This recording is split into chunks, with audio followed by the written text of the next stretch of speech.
This is the CBS Evening News. Connie Chung sitting in for Dan Rather, who is on his way to China. Good evening.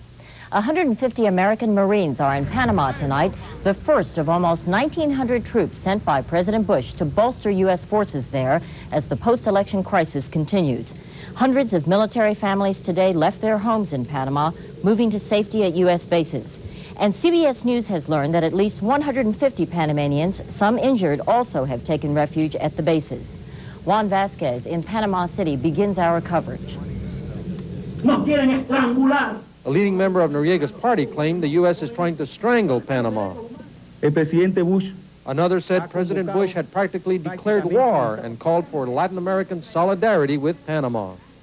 Due to the uncertainty of the volatile situation in Panama caused by the Noriega regime's heavy-handed and abusive tactics, the order to move to the bases came over the Armed Forces TV network despite jamming by the regime. Within minutes, the first of some 700 military families living on Panamanian soil began to arrive at a U.S. Army post where they will live with other American families.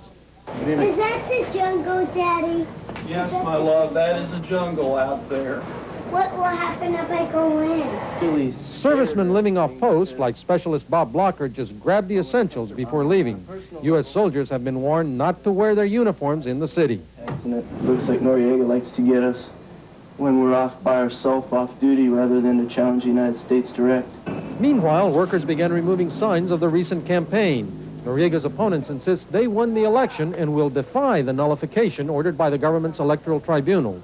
We will continue our fight by all the means of civil disobedience and peaceful resistance that are available to us.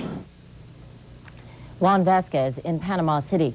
Vasquez also reports tonight that the Catholic Church has issued its strongest statements of the current crisis.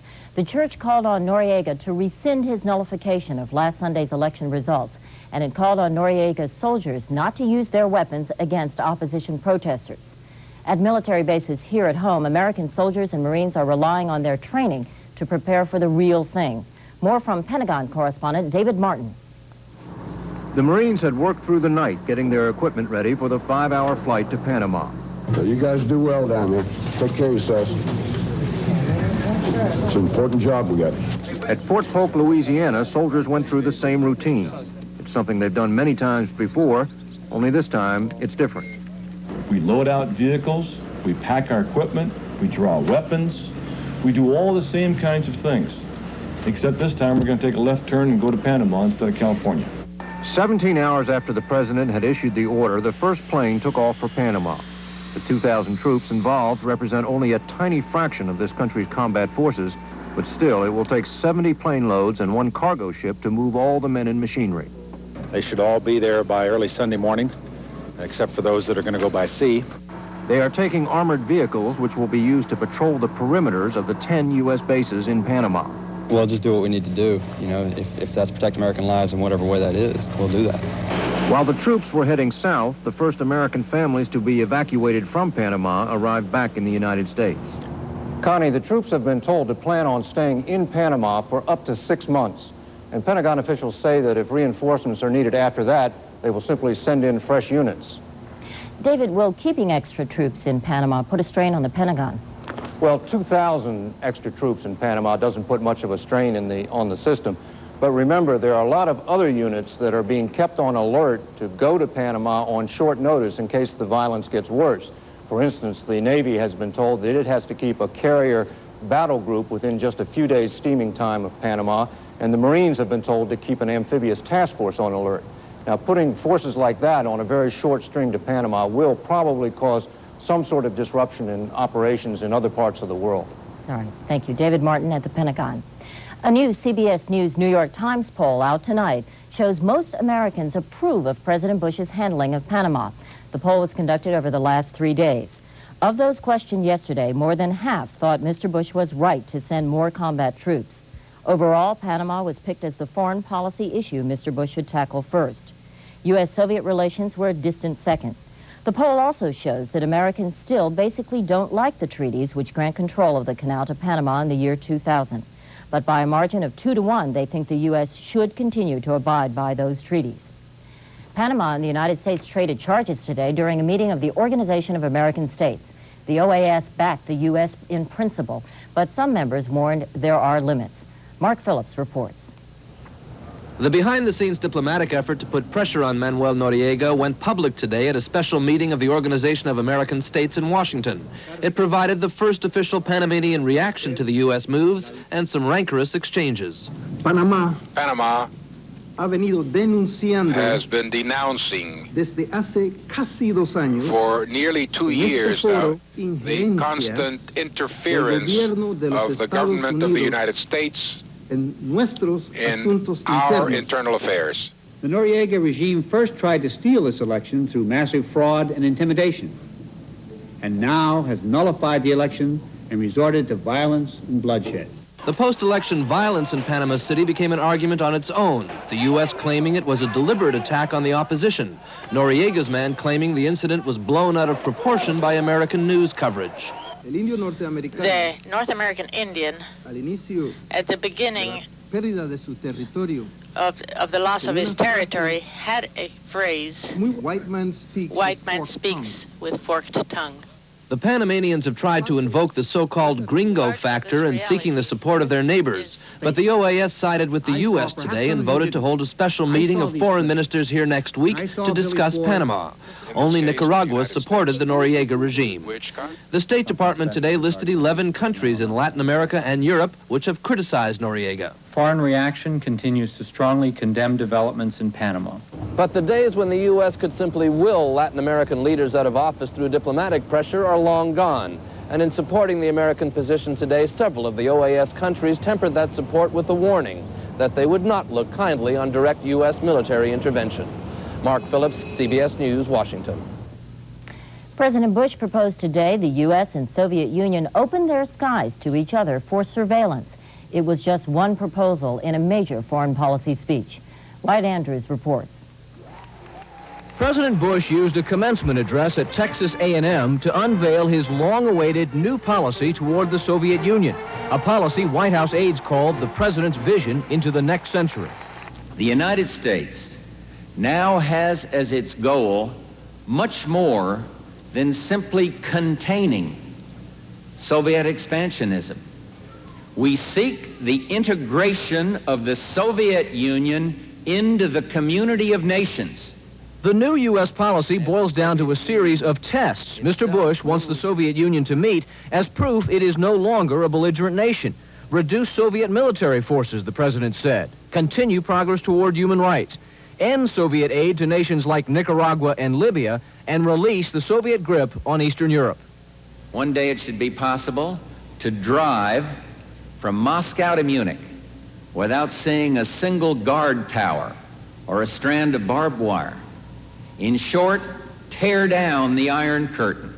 The president also gave Moscow two proposals: trade incentives if Moscow formalizes free immigration, and an idea he called open skies, where each country could fly unarmed spy planes over the military bases of the other. Such unprecedented territorial access would show the world the true meaning of the concept of openness. Despite Mr. Bush's new vision, he remains on the defensive against the diplomatic surprises for Mikhail Gorbachev, like the headline-grabbing offer yesterday to cut Soviet conventional forces and 500 short-range nuclear warheads from Europe. Critics say today's speech did not help regain momentum. It is not seize the opportunity. It's stand pat. It's watch the developments in the Soviet Union and react to them. What we need is a proactive policy, not a reactive policy. White House aides admit that one of the president's toughest jobs now will be to lead a NATO alliance that is quickly warming to each of Gorbachev's proposals, while Mr. Bush is still saying, not so fast. Wyatt Andrews, CBS News, College Station, Texas. Still to come on the CBS Evening News, Jerry Bowen on a runaway train that buried a neighborhood in sand. And John Blackstone on beaches, bears, and the mess in Alaska.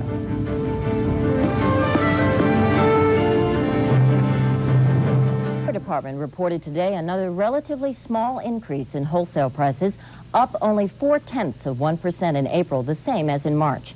The news prompted a big rally on Wall Street, but not everyone was thrilled, as Ray Brady reports. Wall Street scrambled to buy stocks today, cheered on by government figures showing wholesale prices rising more slowly than investors had feared.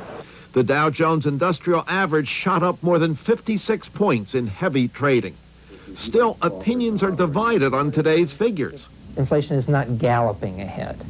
Inflation is merely creeping upwards. We can't forget that inflation has increased 9% so far here in 1989, which is the fastest increase since 1981. So clearly inflation has been a problem this year, and there are signs that it could get worse. If opinions are divided, so are today's figures showing wholesale prices up just 0.4%. In food, prices down sharply, eggs alone falling 16%. In automobiles, sales and rebates mean wholesale auto prices falling. But at the gas stations, a different story. Just last month, prices to dealers soared 13.4%, with energy prices showing their biggest increase in 2.5 years. When we buy a tank full of gasoline, it's costing us that much more than it did a month ago. Economists point out that inflation can heat up in unexpected places, such as in raw materials or in items that eventually go into consumer products, like boxes. In this factory, they make boxes out of this material called linerboard. Now, linerboard is going up in price around 8%. So what's the box maker got to do? Well, when linerboard goes up, the price of boxes go up, and the consumer pays more money. So economists will be watching everything from boxes to gasoline, trying to see whether inflation is cooling off or just taking a break. Ray Brady, CBS News, New York. President Bush did a major about-face today and endorsed the idea of an international treaty to deal with the so-called greenhouse effect. In fact, he's now offering to host an international conference on the gradual warming of the Earth. Earlier this week, a government scientist told Congress that administration officials had ordered him to downplay the problem. Since then, the president's been getting heat from Congress and environmental groups, which accuse him of breaking a campaign promise.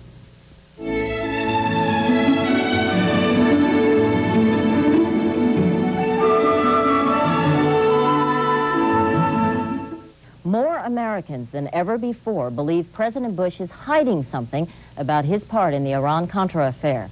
In our CBS News New York Times poll this week, almost 2 out of 3 people said they now think the president knows more than he's admitted about the scandal. Before the Oliver North trial, less than half felt that way. And now that North has been convicted, just over half the respondents favor a presidential pardon. What Mr. Bush did or did not know about North's secret efforts to aid the Contras came up today at a Senate confirmation hearing. As Terrence Smith reports, a former Bush aide was in the hot seat and under fire. Opening statements at Senate confirmation hearings are normally bland affairs, but this one began with a withering indictment of the witness, Donald Gregg, and serious questions about the man who has nominated him as the next ambassador to Korea, George Bush. It's regrettable that we are obliged by the facts to raise questions about your integrity, to examine what you told then Vice President George Bush. Gregg's Republican defenders fired back that the Democratic assault was really directed at the White House. George Bush is the target this morning, not you, Mr. Gregg. So what they're going to do is hang you and then give you a fair trial. Nearly an hour into the hearing, the witness got a chance to speak. Believe it or not, I'm enjoying this. It's been 2.5 difficult years, and here we are, and it's all out in the open. But not resolved. Gregg, a CIA veteran, was then Vice President Bush's national security advisor throughout the secret and illegal Contra resupply effort. He denied then and again today that he had known what was going on. Your repeated denials and professions of ignorance take upon themselves a certain "the dog ate my homework" refrain. Gregg repeated his claim that he never discussed the Contra resupply effort and the role of his former CIA colleague, Felix Rodriguez, with the vice president. But the senators pressed him to explain 2 memos he wrote to Mr. Bush referring explicitly to the resupply of the Contras. So that I think that what the agenda item on the 2 memos is a garbled reference to something like resupply of the copters instead of resupply of the Contras. Donald Gregg has now given 2 different explanations of something that he frankly admits is hard to explain. The committee intends to continue its efforts to get to the bottom of it, holding more hearings and calling more witnesses if necessary. All of which means that Donald Gregg will not be departing for Korea very soon, and the Bush White House faces the possibility of more embarrassing testimony.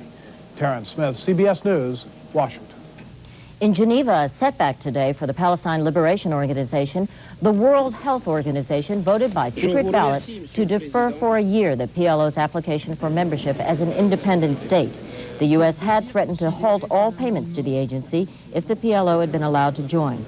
PLO leader Yasser Arafat charged the U.S. with using blackmail. Pictures reached Moscow today of a huge and peaceful protest in Yerevan, the capital of Soviet Armenia. An estimated 400,000 people filled the city's main square yesterday. They pressed their demands for the return of an Armenian region in neighboring Azerbaijan. They also called for a debate in the new Soviet parliament, which meets this month for the first time.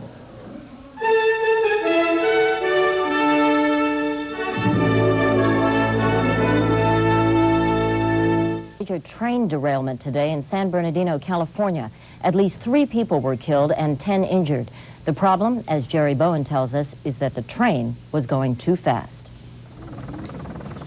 It was a heavily loaded runaway freight train that plowed off the tracks this morning and toppled into a neighborhood 60 miles east of Los Angeles, burying several houses under sand like potash.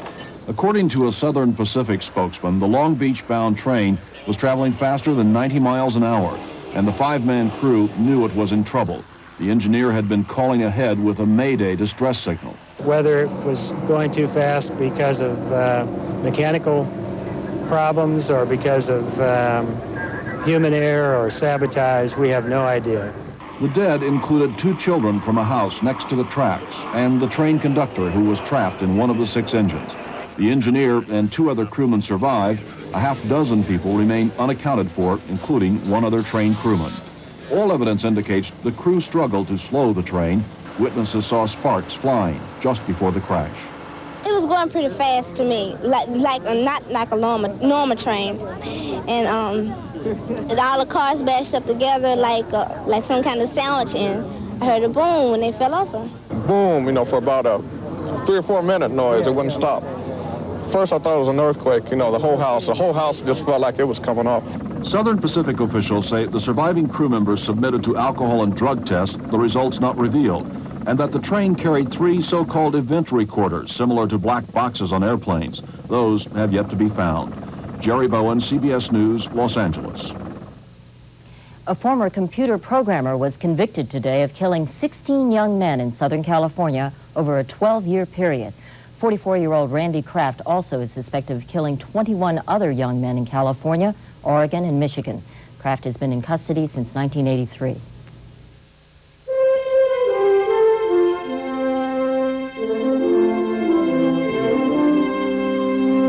Weeks after the Exxon Valdez ran aground, the Alaskan oil spill continues to spread. What are described as silver dollar-sized tar balls washed up in a place where no oil had been seen. This came as individual Alaskans worked to clean up the spill themselves, to regain the livelihoods they've lost, and to ease the suffering among the wildlife they cherish. It's a job many feel the Exxon Corporation isn't doing. John Blackstone reports. On the Gulf of Alaska, 100 miles from Prince William Sound, a couple of dozen fishermen have organized an independent cleanup brigade with no expensive equipment, but with lots of determination. The mosquito fleets, and so we came out here and we're getting this oil cleaned up. 100 miles farther along the coast, 200 miles from the spill, 30 people from one small town work together with shovels and buckets to clean the beaches on their doorstep. It's hard work, and sometimes it's wet, and it's always windy, and it's grubby, and it's got to be done.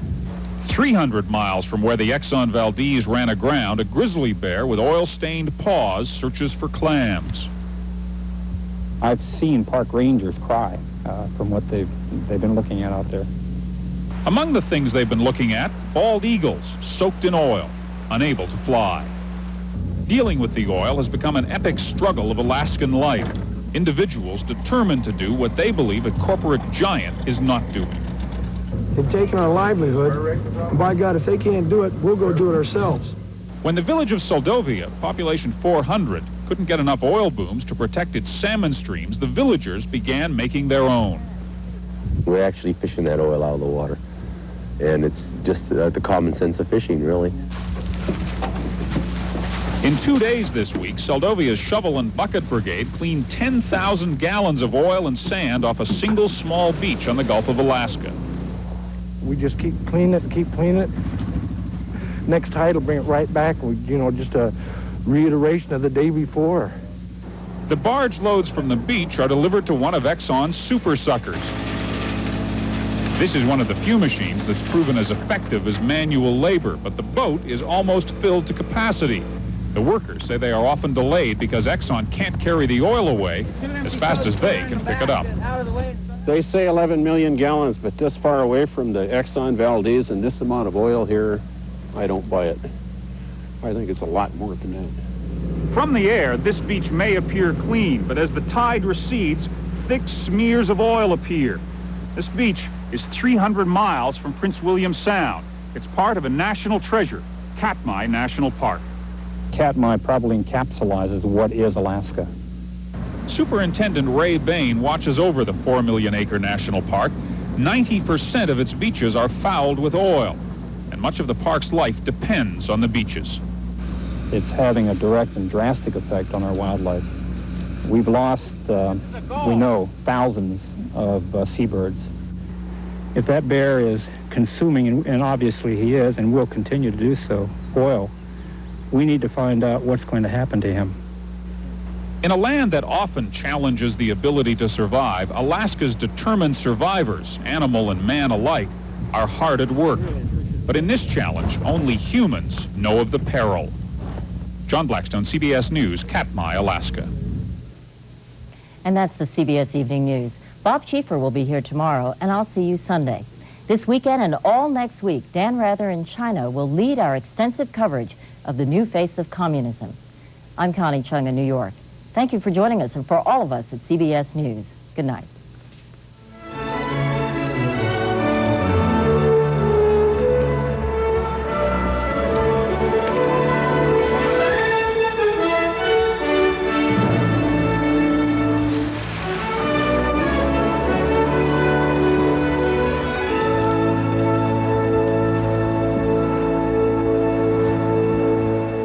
This is CBS.